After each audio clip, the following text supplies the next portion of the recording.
Hello everybody, this is Saki kind of Stuff Flying into Anime 2023 here. Uh, yeah. Um, all of you already know the four options, so that means we can get straight into the video. So, as the title says, of the video, we're gonna be, talking about the lore to the anime of the first season that I finished up earlier today of this video, and then released season 1 part 2 with the beginning slash ending song on it. Clea's Monster, I never thought I would say this. This anime, for the first season at least, because there's going to be a second season, maybe a third season, but we'll see later. Yeah, so let's talk about, what I thought of for the first season of this anime. Now, as you already know, guys and girls, viewers of the world, there's many animes that I finished and haven't released into the world for the official anime universe of only the horror genre. So I still need to do that. That's gonna take a long time, by the way. But that aside, let's talk about what I thought of for making the first season of this anime story. Me personally, I've never had a problem with this because I'm a writer that just jots down stuff and makes into pure perfection, like all kinds of other writers out there. For example, Tolkien, Rowling, and Stephen fucking King himself. Me, I jot the ideas down like, hey, that's pretty good, and it turns out pretty good for the anime stories I make. This one, yeah, the first season turned out pretty good, but there was so much unexplained because, honestly, I've never, and when I say this, I have never had a problem with any of my stories of the animes I make. It was so hard to put it together, and I almost hated season 1. And that's coming from me, that's a big thing I'm saying, because I don't hate making my anime stories. That's fine, and so was this one. But this anime was like, it was painful, it was stressful. In season 2, oh my god, I hope it turns out good. But I don't know, just overall, this first season of this anime was like, ugh. But I knew I had to continue it. I knew I had to do it. And so I did. Hence the reason of why it was a few things didn't make any sense was that I kind of rushed it. It was hard to think of ideas. Like, I had to keep putting it down and then, like, oh! And then just jot it down. So, yeah, all that stuff was like. So, yeah, season 1 of this anime was like. I honestly hated it. I mean, the story's good. I mean, if you guys want to, you can go check out parts 1 and 2 of season 1 of Clea's Monster Within. Yeah. But enough of that. Let's get to the good stuff instead of the negativity. The good stuff, hopefully, this will explain most of season 1. Hopefully. So let's start with the characters. Let's see, for main characters, there's obviously the villain, and then there are the three main characters. One is mostly bad. The second is kinda bad, but is slowly having something of dying. And then the third is a little, 10 years old.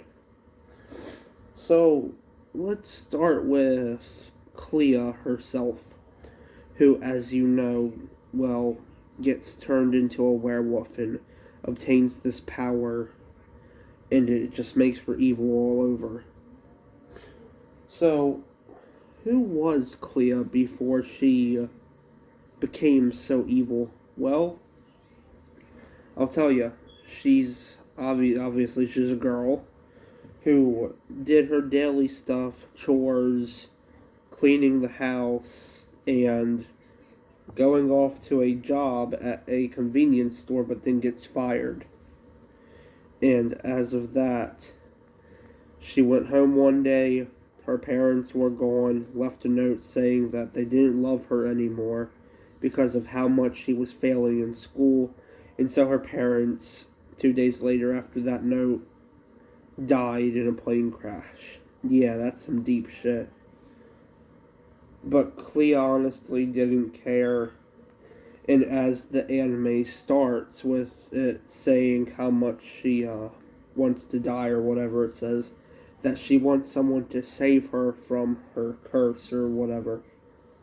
When she's walking to the school, that's like 5 days after she reads the note. So yeah, she's all depressed, but she's still good. But she's just a girl that was minding her daily, own business, her own life. When she hears about this killer in her town that goes around the school along with the cultists, she's obviously uneasy about it. Then, as you know, she gets knocked out by the cultists and then gets taken to the place where the cultists are. If you want to, you can call like a sacrificing cave with a huge bath of blood, which is what they dip her in, but then she gets some in her mouth by accident, and that activates the evil within her werewolf side. And then she kills off the cultist members, and then all hell breaks loose from there. She likes the power she has. She gouges out her own eyes, but can still see due to a red light within her eye sockets. After all that, she goes to have a fight with Drew, or known as Akabami, later on anyway, but we'll get to that next. After Drew, or Akabami, shoots her with silver bullets, she goes away into a hiding for a few months and days later. And then obviously she's all healed up after that. And I if I can remember, I think her eyes regrow back, which means no more red light in her eye sockets. So yeah. After she does all that shit, she just goes to commit more insane things. Overall, Clea is a killer and is still living within the anime universe still. Now let's get on to one of my least favorite characters. That is Drew, or aka Akabami.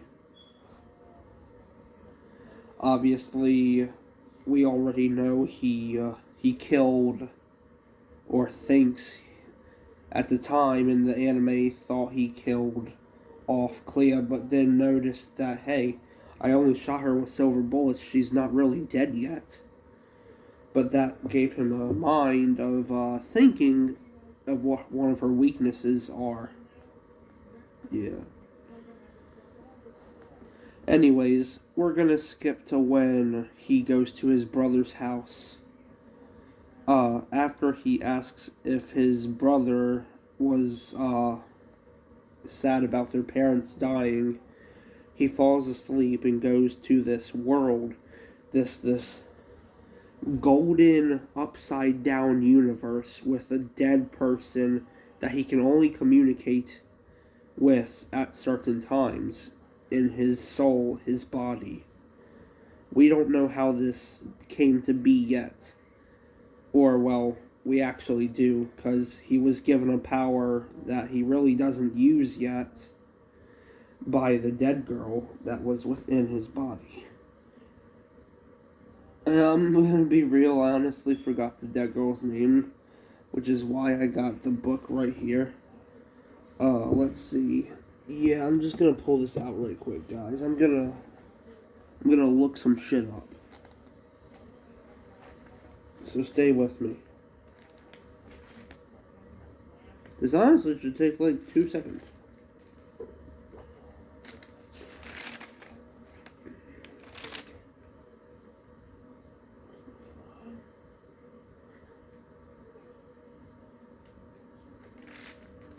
I know she says her name here somewhere.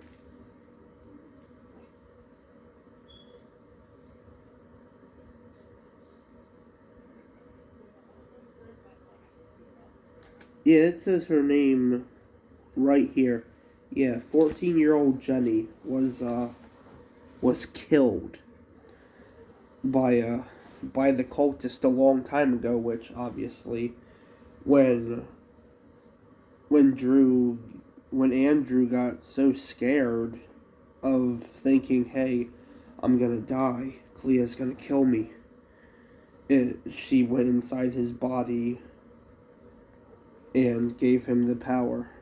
So yeah, after he is done dreaming, and she says, hey, you're basically gonna die of, well, either some bad shit happening to you, or you've contracted cancer, in which he actually contracts that cancer because his brother goes outside wishing that he would die of cancer or something because he fell asleep, and the brother couldn't tell his side of the story of why he was sad of the parents dying.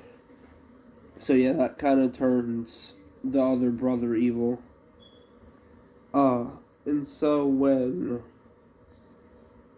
he does contract the cancer, he starts to cough up blood and just fucking has this crazy moment and passes out on the bathroom floor. And then they go out for a walk later on, but what I didn't tell you in the story was that when he became Akabami, his true self, after passing out on the bathroom floor, the next day, after we see what's his name? After we see 10-year-old Matt, when he comes into the story, after his mom dies, we skip over to them walking that same day, but hours later. So after he saves Matt from being either ran over or killed in the street, because Matt was just standing there waiting to get hit. So then when Akabami saves his life, he's like, oh wow, I actually saved this kid's life. He can be useful to us. Because then when Matt is like sad about his mom dying, that Clea fucking, by the ways, shoots Matt's mom in the back or the chest or whatever after she dies, Matt is like on a rampage to go kill Clea now. So yeah, I mean, overall, Akabami is a pretty cool character in my opinion. Because I mean, there's really not much to either than like it's a crazy story overall. There's really not much to say about Akabami's character. There's a lot to say about Matt's character, and not much to say about the brother's character. So I think we're gonna go ahead and get started with the brother's character now. What the fuck is his name? I can easily look it up through here. Because you guys know, I don't remember this. I don't. Tukaru. Okay. Let's just talk a little bit about Tukaru. So in my opinion, Akabami's brother Tukaru is he's just evil overall. Because we already know that he put a curse upon Akabami to contract cancer so he could slowly die and cough up a lot of blood. Which, by the way, is later on, I think he will, but I haven't put that in there yet, so I don't know. But after that, we're just gonna move on to before, because we already know that, hey, Tukaru is an evil son of a bitch. And we are not gonna like him so much.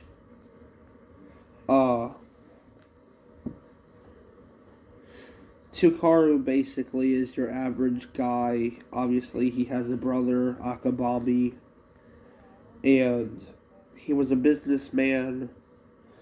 He was very, very, well, smart going until he loses his job by getting arrested for doing so much cocaine that he actually killed someone. Give me a minute. I hate when my nose gets like all clogged up. Hold on. Oh, actually, hold up. Well, that just happened. Okay. So yeah, getting back to where we were. Tukaru. Oh, don't you guys get any thoughts about that? Tukaru, like I said, he's just evil overall. Because once he lost his job for doing so much cocaine that he killed someone, like I said, he goes to jail and then he gets released a few days later. And a few weeks, like 5 weeks later in one day, he hears that his best friend is evil and is a werewolf now and half human. A human that can change into a werewolf whenever she wants, whenever the fuck she wants. Yeah, it's pretty bad. So then that makes Tukaru more evil. He couldn't believe his eyes and ears when Akabami said, "Hey, you know, Clea is a werewolf and, well, she killed our parents, and I'm not too keen about it." That makes him evil. So then that leads up to the point where Akabami says, or when he was still Andrew, when he says, "How do you feel about mom and dad dying, etc.?"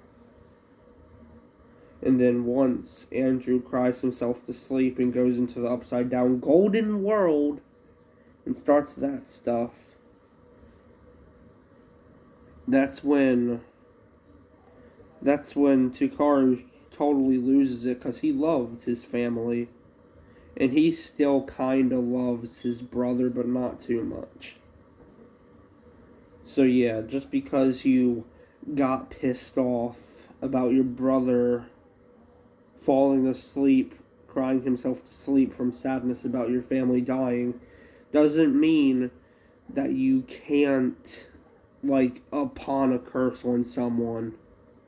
Like, don't do that. Don't go outside and be like, "Ah!" You can't, no. Just write a note and then put it on your brother's face, and your brother will wake up and read the note. That's all you had to do. But no, he didn't do that. So now we obviously know that Tukaru is going to make so many dumb decisions. We obviously can see, like, he's just going to play a little role in the story. And overall, when Akabami saved Matt's life from almost getting ran over, Tukaru was like, "Damn, I really wish he would have let that kid die." Because when they were talking about going to the Winchester Garden, he was thinking, "Hey, it's just going to be me and him. We're going to go kill Clea and yay." But now we got Matt to deal with. Or, well, Matty. 10-year-old Matty. It's the same name, basically. Yeah, it's basically the same name. You could use Matthew, Matty, or just Matt. So yeah, that explains a lot of Takaru's character. And when they adopted Matty into their family because they were on the same page that they want to kill Clea and get vengeance on their family's death. So yeah, that explains Takaru. Now let's go talk about Matty. Okay. Yeah. Matty is 10 years old at the time of season 1. Uh, Before his mother's death, before anything, he was in the hospital because of, well, his lungs were failing. And he had to take medicine to, well, make his lungs all better and stuff. Because that's just how that works. It's not really how that works. Uh, but then he was provided with an inhaler. So then, once that inhaler was used, it was only used for purposes of being stressed out, being sad, or just running out of breath. After he was released from the hospital, he spent so much time with his mom so they could get along, because in the past, his mom and him did not get along so well. It just didn't work out for Matty. He had a very crappy life and could not go back to school. So, that was when Matty was 8 years old. Now, he is 10 years old. Or, well, I think, I'm not sure what I wrote down for the lore of his age there. I might have said 10 or 8, but for now we're gonna go with 10 years old, because I think that's originally what I said. I don't know. But anyways, continuing with Matty's backstory of lore, of anime lore.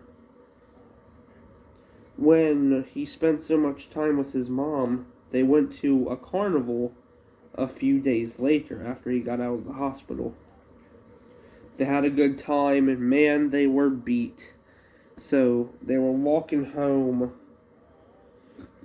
with, I don't know, just their basic stuff. They had fun at the carnival and were smiling at each other. Then, as Matty asked his mom if she was tired, because he was tired, he opened up the gate to go to his house. He unlocked the house door, and then he heard a gunshot from a Smith & West 44 Magnum. It penetrated his mom's chest, I think. I think it was her chest. I'm going to look that up because that's actually, I know where that is. I'm pretty sure it was her chest. Yeah, it has to be.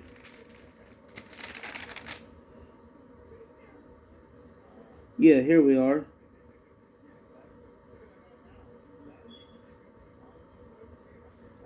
Yeah, she was shot in the chest. Yeah.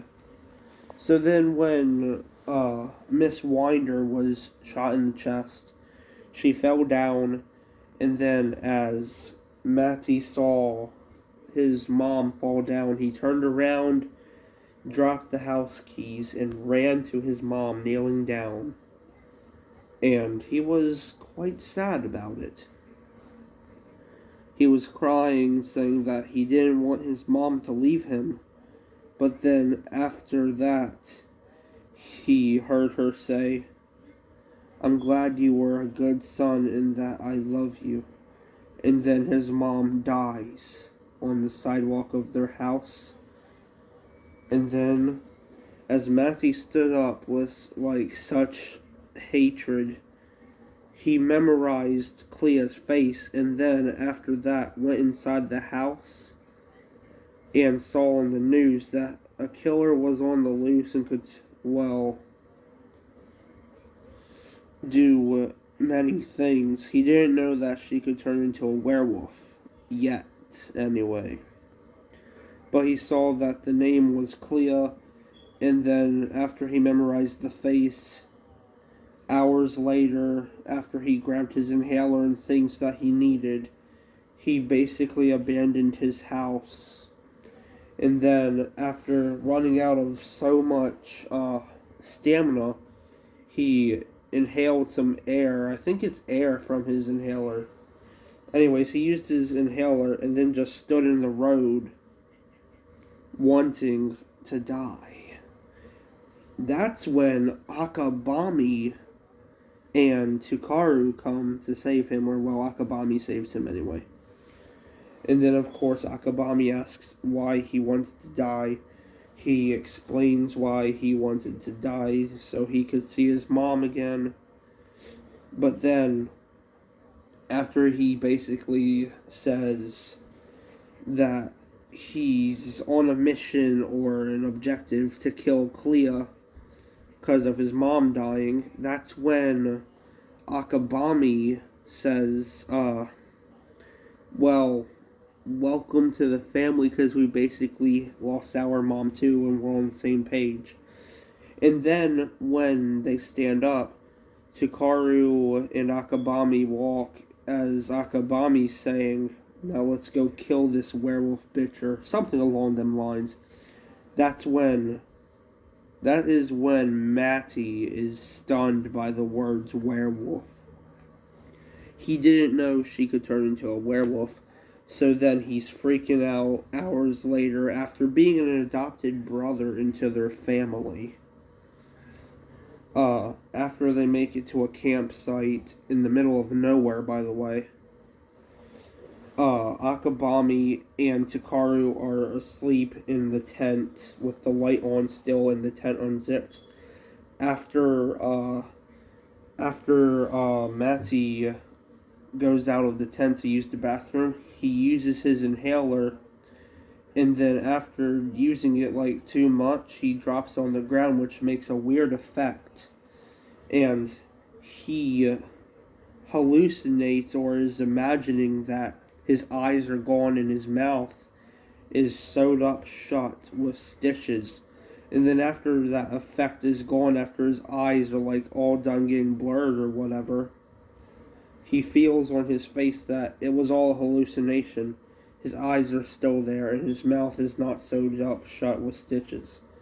And that's when he really thinks he's losing it, and then zips up the tent, turns out the light, and looks at Tukaru and Akabami, and then goes to his sleeping bag and goes to sleep. And that basically explains most of the story and the characters. In all, the first season is basically about Clea turns into a werewolf. She can't stop this madness in her, and she just becomes so evil that she has an urge to kill, in that Akabami, Tukaru, and Matty have to stop her so she can't kill anyone else. And basically that a side bonus note, Akabami is slowly dying of cancer thanks to his brother. But in all, the story, of my opinion, this one, like I said in the beginning of the video, I've never had a problem making my anime stories. They were enjoyable. The first season, yeah, it's enjoyable, but I don't know, just it wasn't enjoyable to write.